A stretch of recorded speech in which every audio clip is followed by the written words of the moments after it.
नमस्कार दोस्तों, story audio book Mumbai channel में आपका स्वागत है। अगर आपको यह कहानी पसंद आती है तो चैनल को सब्सक्राइब करें। तो चलिए शुरू करते हैं।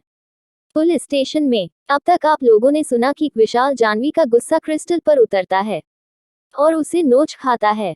वही जानवी को इस बात से कोई फर्क नहीं पड़ता। अब उसे तो बस मेहता परिवार में अपने पैर जमाने थे। दूसरी ओर इन सब से उलट पुलिस स्टेशन का माहौल बहुत अलग था। पिछले 1 महीने से पुलिस स्टेशन में रहने की वजह से रवीना दुबे और राजेश दुबे की हालत बहुत खराब थी, जिन्हें अमीरों की जिंदगी जीने की आदत पड़ गई थी और हर रोज 10 लोगों को ऑर्डर देना और नीचे दिखाने की आदत थी। आज वह दर दर की ठोकर खा रहे थे। पुलिस स्टेशन में उन्हें कुछ अच्छा ट्रीटमेंट नहीं मिल रहा था, और वह भी हर्षवर्धन के मेहरबानी से। वहाँ पुलिस ऑफिसर हो या फिर वहाँ के कैदी, हर कोई उसे मारता पिता था और नीचा दिखाता था। वह दोनों ही वहां डर कर रहते थे। एक बार तो रवीना दुबे की हालत इतनी खराब हो गई थी कि वह तकरीबन पागलों की तरह व्यवहार करने लगी थी, क्योंकि उसने जेल की खतरनाक कैदी से पंगा ले लिया था, इसलिए उसे बहुत ज्यादा मार पड़ी थी। इन सब से फ्रस्ट्रेटेड होकर वह दोनों अब यहाँ से कैसे निकाला जाए इस बारे में सोच रहे थे। आज उन दोनों ने ही वकील को बुलाया था। वकील के वहां आने के बाद उन्हें जानवी की प्रेगनेंसी की भी खबर मिल गई। जहां यह सुनकर रवीना दुबे बहुत खुश थी, वही राजेश दुबे के चेहरे पर एक शैतानी मुस्कान थी। अब उसने मेहता परिवार का इस्तेमाल करने का सोच लिया था, इसीलिए वह वकील को कहकर अपनी बेटी से कांटेक्ट करवाते हैं। पहले तो पुलिस ऑफिसर नहीं माने, लेकिन वकील की रिक्वेस्ट के बाद वह लोग मान गए। इसलिए वकील ने अपना फोन निकाल कर राजेश दुबे को दे दिया ताकि वो जानवी को कांटेक्ट कर सके। वहीं उन दोनों ने जैसे ही फोन लगाया, सामने जानवी अपने कमरे में काफी ठाठ से बैठी हुई थी और नौकरों को ऑर्डर देते हुए काम करवा रही थी और खाना खा रही थी। उसने अपना फोन देखा तो अनजान नंबर देखकर फोन उठा लिया। फोन उठाते ही रवीना दुबे रोते हुए बोली, जानवी जानवी, तू मेरी बात सुन रही हो? बेटा, हमें यहाँ से बाहर निकालो। वही अपनी माँ की बात सुनकर जानवी का चेहरा काला पड़ गया। वह तो इस बारे में भूल ही गई थी कि उसके माँ बाप अभी भी जेल में है। वैसे उसे कोई फर्क नहीं पड़ता था। जब से उसे पता चला था कि उसके माँ बाप उसे कोई फायदा नहीं पहुंचाने वाले, उसके लिए उसके माँ बाप की वैल्यू बिल्कुल जीरो के बराबर हो गई थी। जानवी थोड़ी नाराज आवाज में बोली, मॉम, आप मुझे फोन कहाँ से कर रही है और आपके पास फोन कहाँ से आया? अपनी बेटी की रूखी और इतनी अजीब बात सुनकर रवीना दुबे रोते हुए बोली, तुम ऐसी बातें क्यों कर रही हो बेटा? हमने वकील से फोन लेकर तुम्हें कांटेक्ट किया है। तुम हमें यहाँ से कब निकाल रही हो? तुम मेहता परिवार को कहकर हमें यहाँ से निकालो। अब मैं यहाँ नहीं रह सकती। मेरी हालत बहुत खराब हो गई है। इतना बोलकर वह सच में रोने लगी थी, क्योंकि उसे वहाँ सच में नहीं रहना था। उसके लिए वह कुछ भी कर सकती थी। वही रवीना की बात सुनकर जानवी को कोई फर्क नहीं पड़ा। वह थोड़ी कड़क आवाज में बोली, मुझसे में बकवास करना बंद कीजिए। और वैसे भी मेहता परिवार में अभी मेरा रुकना ही मुश्किल हो रहा है। बहुत मुश्किल से विशाल की माँ मुझे अपने घर लेकर आई है।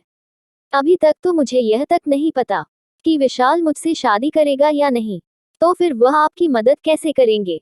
और मुझे नहीं लगता कि वह आपकी मदद करेंगे, क्योंकि विशाल की माँ ने साफ साफ कह दिया था कि मैं अपने माँ बाप से रिश्ता तोड़ दूं।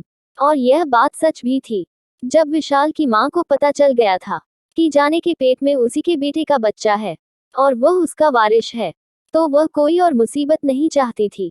इसीलिए वह जब जानवी को मेहता परिवार के घर लाई थी, तभी उसने रास्ते में उससे बात कर ली थी कि वह अपना नाम मीडिया में क्लियर कर दे और अपनी एक अच्छी रेपुटेशन बनाए, और उसके रिश्ते उसके घटिया माँ बाप से नहीं होंगे, क्योंकि वह अपने किसी भी रिश्तेदार को यह नहीं कहना चाहती कि उसके बच्चे के नाना नानी जेल में है। अब उसे रवीना और राजेश के रिश्ता तोड़ना होगा। यह सब कुछ याद करके जानवी का चेहरा भी थोड़ा कड़क हो गया था।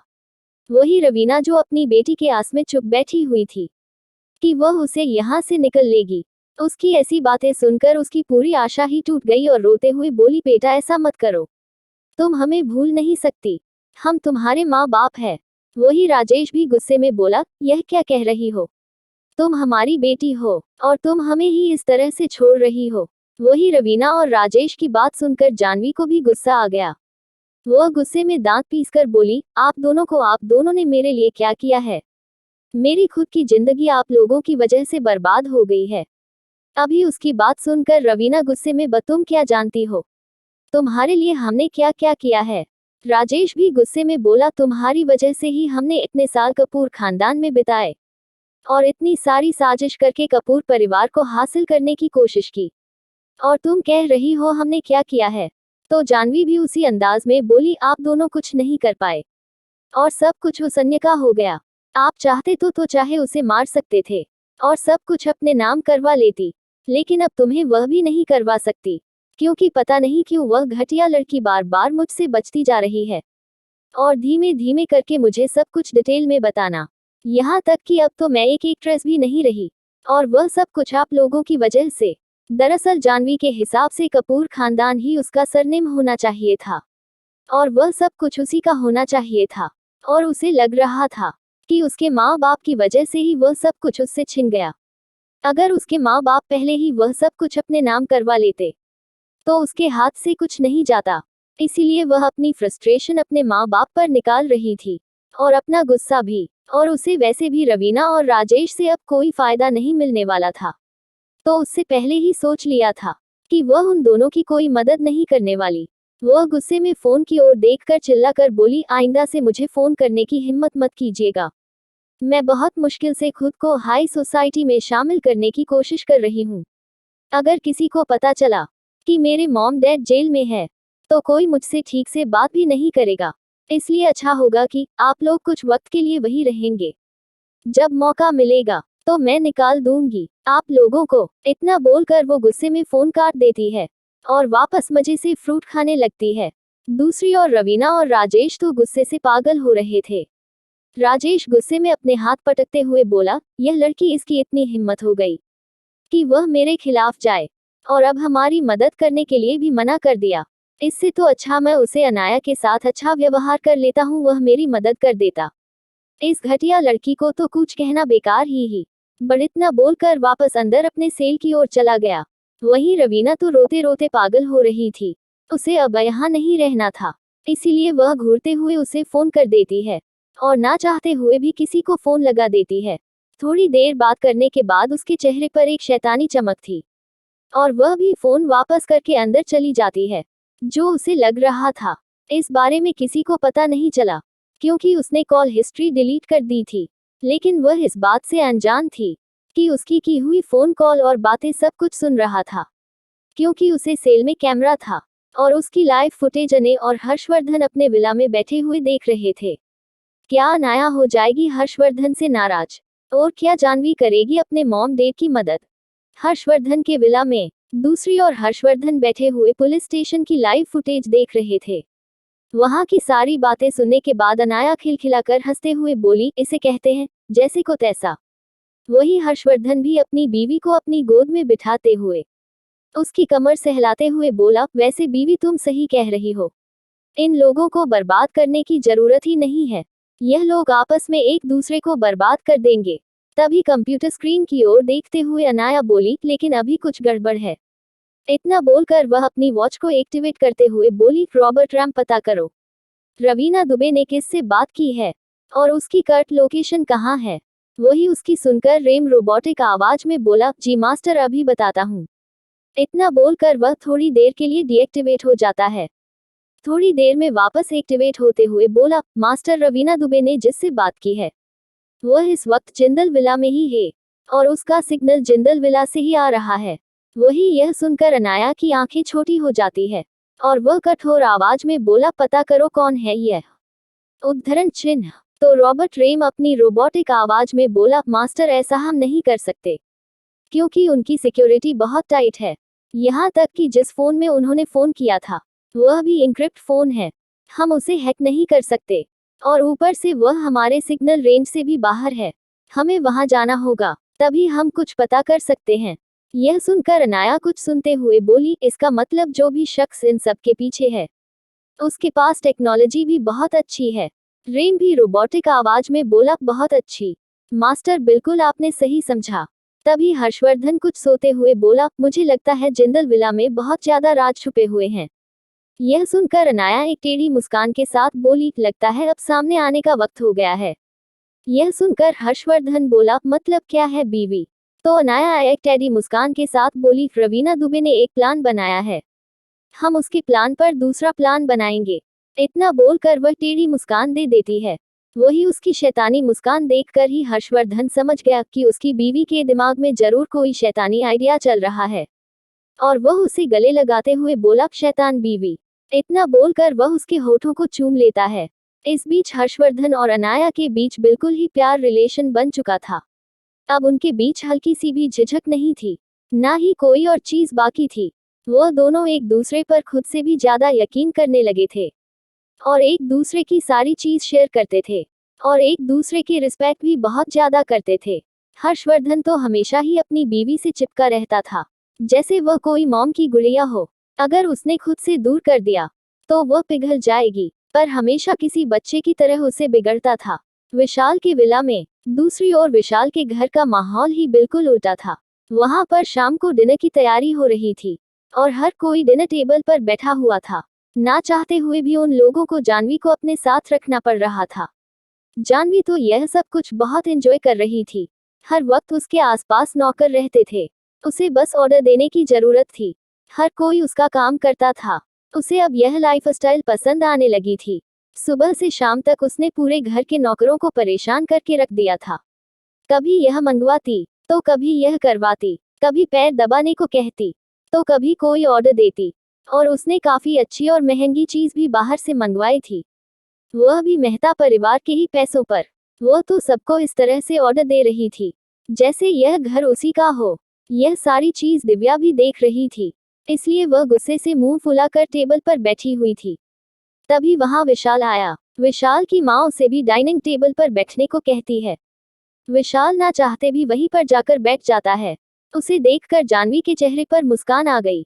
उसे लग रहा था कि जैसे यह परिवार उसी का हो जाएगा, और अब वह मेहता परिवार पर राज करेगी। लेकिन उसके सपनों पर पानी फेरते हुए विशाल गुस्से में बोला, मॉम यह लड़की यहाँ क्या कर रही है?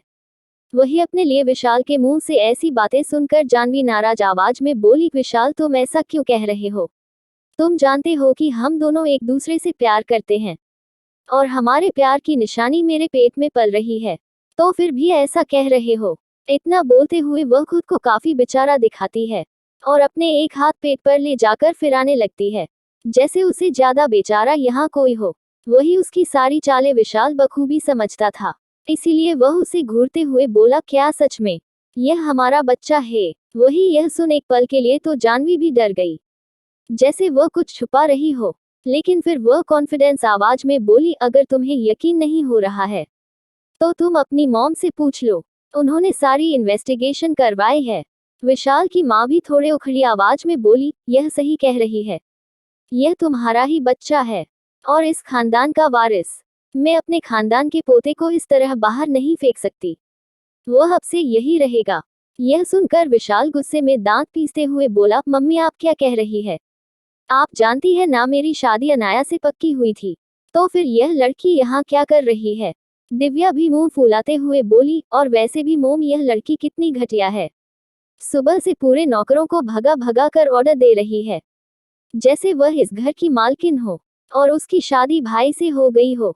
यह सुनकर जानवी भी मायूस होने की एक्टिंग करते हुए बोली, तुम ऐसा क्यों कह रही हो दिव्या? वैसे भी हमारा बच्चा इस दुनिया में आने वाला है, तो हम कभी ना कभी शादी तो करेंगे ही, तो क्या यह घर मेरा भी नहीं होगा? यह सुनकर विशाल अपनी जगह पर उठते हुए गुस्से में बोला, ऐसा कभी नहीं होगा, मेरी शादी तुमसे कभी नहीं होगी। मेरी शादी अनाया से पक्की हुई थी, तुम चाहे कितनी भी चाले चलो, लेकिन तुम मेरी बीवी नहीं बन सकती, और मैं तुम्हें बहुत जल्दी इस घर से बाहर फेंक दूंगा, इसीलिए इतने सपने देखना बंद करो। इतना बोलकर वह गुस्से में वहां से बाहर चला गया। उसने खाना भी नहीं खाया। अब उसका दिल बिल्कुल भी मेहता हाउस में रहने का नहीं कर रहा था। वही उसे इस तरह से जाता देख जानवी भी मायूस हो गई, और वह रोते हुए बोली, विशाल ऐसा कैसे कह सकता है? वह हमारे बच्चे को क्या नाम नहीं देगा? वही विशाल की माँ भी यह नहीं चाहती थी कि जानवी विशाल की शादी हो, इसीलिए वह कुछ नहीं बोलती। लेकिन वह जानवी को दिलासा देते हुए बोली, शांत हो जो जानवी, वह बस अभी गुस्से में है, और वह इस चीज को एक्सेप्ट नहीं कर पा रहा है। वैसे भी बचपन से ही उसकी शादी अनाया से पकी हुई थी, तो वह ऐसे बिहेव कर रहे हैं, उसे थोड़ा वक्त दो, वह संभल जाएगा। इतना बोलकर वह खड़ी हुई, और जाते हुए नौकरों से बोली, हमारा खाना हमारे कमरे में भिजवा दो। दिव्या भी गुस्से में खड़े होते हुए जानवी से बोली, तुम्हारी वजह से मेरा भाई भी खाने से उठकर चला गया। तुम सच में पनौती हो। पता नहीं तुम हमारे घर में क्या कर रही हो। इतना बोलकर वह भी वहां से चली गई और उसने भी अपना खाना कमरे में ही मंगवा लिया। लेकिन उन सब से उलट जानवी तो वहां किसी महारानी की तरह बैठकर खाना खा रही थी, जैसे यह घर उसी का हो। वह इतने साल एंटरटेनमेंट इंडस्ट्री 120 में रही थी और वह खुद इतनी मक्कार थी कि उसे अब लोगों के चेहरे पढ़ने आ गया था। वह समझ गई थी कि मेहता परिवार में कोई उसे अपनाना नहीं चाहता। बस इस बच्चे की वजह से सब खामोश है।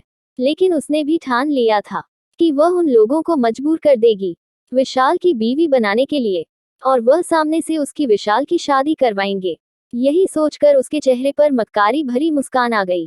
क्या जानवी चलेगी कोई नई चाल जिसमें अनाया बनेगी मोहरा? और क्या विशाल अपनाएगा अपने बच्चे को? और आगे क्या मोड़ लेगा इनकी जिंदगियां? अगर आपको अगला एपिसोड चाहिए तो लाइक करें, कमेंट करें और चैनल को सब्सक्राइब करें।